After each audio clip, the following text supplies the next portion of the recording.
আজকে আমরা টাকা থেকে ময়লা বানানোর চেষ্টা করবো। সরি সরি, টাকা থেকে না, ময়লা থেকে টাকা বানানোর চেষ্টা করবো। হ্যাঁ, তোমরা ঠিকই শুনেছো।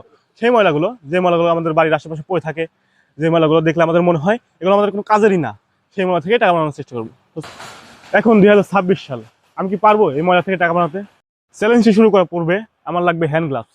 আমি হ্যান্ড গ্লাভস পাইনি, যার কারণে আমি বাংলা কিছু পলিটিন নিয়ে আসছি। এই পলিটিন দিয়ে কাজ চালানো লাগবে। তো চলুন শুরু করা যাক চ্যালেঞ্জটি। অবশেষে হ্যান্ড গ্লাভস পরে নিয়েছি। এখন আমি আছি আমাদের বাড়ির রাস্তায়। এই রাস্তাটায় আমি মাঝে মাঝে এসে বসে থাকি, বিকেল হলে বা সন্ধ্যার দিক দিয়ে এসে বসে থাকি। তো এই রাস্তায় ময়লা টলা দেখলে ভালো লাগে না, যার কারণে এই রাস্তা থেকে শুরু করব। তো আমি ময়লা বলতে যেগুলো আপনাদের বোঝাতে চাইছিলাম, সেই ময়লাগুলো হলো বোতল এবং লোহা লক্কর, এগুলাই। আর আমার হাতে ব্যাগ দেখতে পাচ্ছেন, আমি ব্যাগে করে আর কি ক্যারি করবো। তো চলুন শুরু করা যাক ভিডিওটি।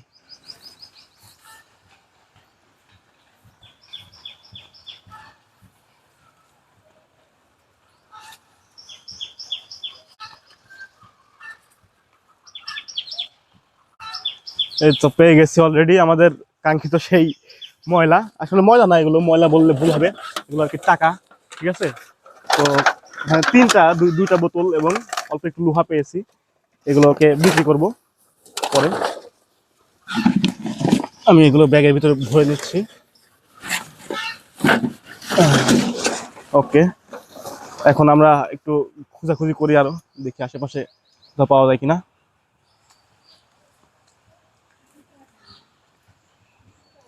তো আবার পেয়ে গেলাম দুইটা বোতল, এবং নিচেও আর একটা আছে দেখা যাচ্ছে, নিচেও আর এক পিস আছে বোতল।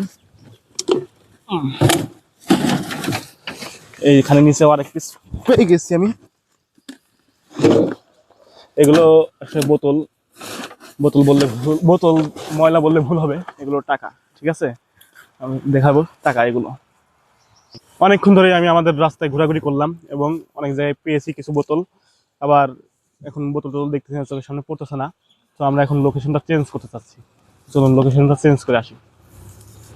ফাইনালি এভরিওয়ান, আমি লোকেশন চেঞ্জ করে ফেলেছি। আর আমি এখন আছি আমাদের রাস্তার অপোজিট সাইডে, অন্য একটা রাস্তায়।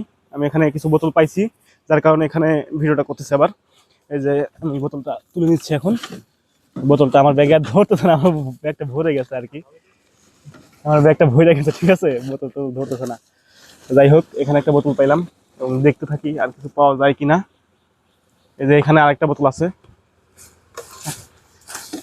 এই যে বোতলগুলো, আমার ব্যাগ একটা ভরে গেছে। ঠিক আছে, যাই হোক, বোতল কয়েকটা পাইলাম এখানে। এই যে এখানে আরেকটা আছে।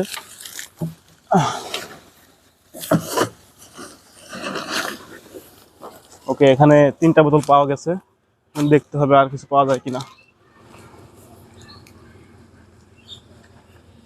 এখানে যে একটা বোতল পেয়ে গেছি। খালি বোতলই তো পড়ে আছে দেখতেছি আমাদের এলাকায়। আমাদের এলাকাটাও তো মোটামুটি ভালোই ময়লা আবর্জনা পড়ে থাকে। আমি ভাবছিলাম ময়লা আবর্জনা কম আমাদের এলাকায়, গ্রামে। এবং এখানে আর কিছুক্ষণ সময় হাঁটাহাঁটি করব। যে এখানে আর 2টা বোতল পাইলাম আমি। তো 2টা ব্যাগ মনে হয় আমার ভরে যাবে আজকে। আজকে জানি না কয় টাকার বিক্রি করতে পারবো আজকের এই ভিডিওটা। ওকে, আশেপাশে দেখি আর বোতল আছে কিনা। মোটামুটি অনেকক্ষণ আমাদের রোডে এবং আমাদের পাশের রোডে ঘোরাঘুরি করলাম, এবং 2 ব্যাগে মোটামুটি অনেকগুলো বোতল হয়ে গেছে। আমরা এই যে আমার হাতের হ্যান্ড গ্লাভস ছিঁড়ে গেছে, সব হাত ময়লা হয়ে গেছে। যাই হোক, সমস্যা নাই। এই যে আমি এখানে পুকুরে 3টা বোতল দেখতে পাইছি, যার কারণে এখানে দাঁড়াইলাম, আবার ভিডিওটা শুরু করতেছি। এই 3টা বোতল, একটা বোতল আমার এখতিয়ারের বাইরে, আর 2টা বোতল আমি তুলতে পারবো। তো চলুন 2টা বোতল তুলে নিয়ে আসি। এখন আমি এই বোতল 2টা তুলে নিব। তুলে নেওয়ার পরে এগুলো নিয়ে চলে যাব বাজারের দিকে বিক্রি করার জন্য। আর ওই বোতলটা আমার এখতিয়ারের বাইরে, ওই বোতলটা আমি এখন তুলবো না। এই যেগুলো পেয়েছি, এবং আমার আশেপাশে অনেক মানুষজন আছে, আমার একটু নার্ভাস লাগতেছে। যাই হোক, ব্যাপার না, আমি এখন উঠে যাই এখান থেকে রাস্তায়। ওই যে আমার একটা ব্যাগ ওইখানে রেখে দিয়েছি আমি, এই ব্যাগটা ফুল ভরা বোতলে। তো আমি এখন এগুলো বাজারে নিয়ে যাব এবং ভাঙড়ির দোকানে ট্রাই করবো বেচার। চলুন শুরু করা যাক। সো আমি এই মুহূর্তে আছি আমাদের বাজারে। আমাদের বাড়ির আশেপাশে আর কোথাও কোনো ময়লা পাইলাম না, এবং আমি বাজারের মধ্যে যখনই আসছি, আসার পরে পিছনে গেছিলাম, এই পিছন থেকে মোটামুটি 1 বস্তা মতো ময়লা পাইছে ভাই, বলার বাইরে। এই পিছন থেকেই আধা ঘন্টা খোঁজাখুঁজি করে এই সাইডটা মোটামুটি আধা ঘন্টা ঘোরাঘুরি করছি, এবং একটা বস্তা হয়ে গেছে ভাই ময়লা।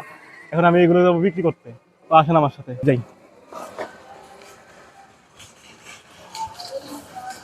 আমাদের বাজারের পাশেই একটা ভাঙড়ির দোকান আছে, তো আমি ওইখানে যাচ্ছি এগুলো বিক্রি করার জন্য। তো আসেন ভাই, আমার লজ্জা লাগছে না, কারণ কি জানেন, এই ঢাকা শহরে এবং গ্রামগঞ্জে অনেক জায়গায় আছে এরকম মানে ময়লা আবর্জনা পুরাই টুকাইগিরি করে, মানে বলতে গেলে আর কি এক কথা এগুলো দিয়েও জীবনযাপন করে, অনেকে জীবিকা নির্বাহ করে এভাবেই। তো এই কারণে আমার কোনো লজ্জা করতেছে না এগুলো করতে।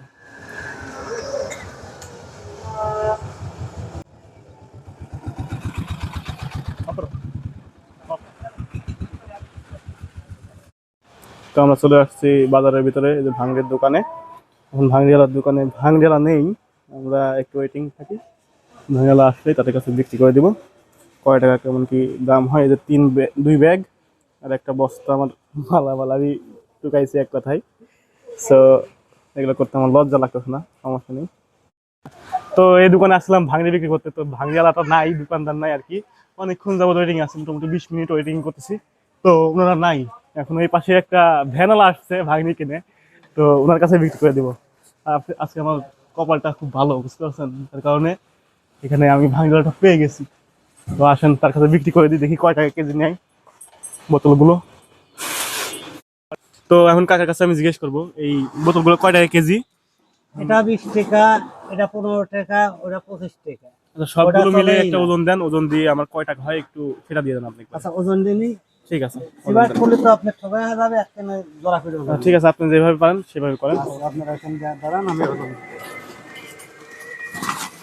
তো এই আঙ্কেল আমাকে আর কি এই সবকিছু বিক্রি করে সে কিনে নিল 40 টাকা দিয়ে, ঠিক আছে, এই যে 40 টাকা। তো এখন আমরা এখানে ভিডিওটি শেষ করতে যাচ্ছি। তো আল্লাহ হাফেজ, দেখা হবে আগামী কোনো একটা ভিডিওতে। টাটা।